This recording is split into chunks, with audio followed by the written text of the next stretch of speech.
So next question. Yeah. Ready for the next question? Yeah. Okay. Yeah. No, I'm not ready. You're not ready. I'm never ready, but I just pretend that I'm ready. Okay, next question. We have the questions here. Question number 2. What is the worst experience that you have had when you started your business? Just get my answer card. Totally getting it. The thing about business is, I come from a finance world, and in finance we live in Microsoft Excel. So we think that what's supposed to happen on the chart on Excel is what's supposed to happen, but that's not how business works. You tell me what number you want, I'll make it happen on Excel.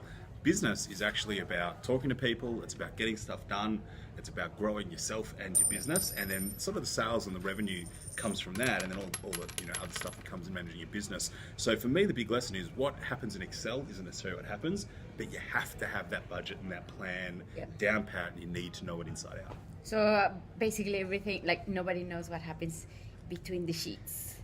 So underneath the sheets. Well, I appreciate the efforts to make accounting sexy. Yeah. Because at the end of the day, anything that is in between the sheets is what it happens. Well, that's right. So It is. I help businesses understand what happens in between the sheets. In between the sheets. And we do our best work at night. Is that about as sexy as accounting can get? It is. Could be better. It is.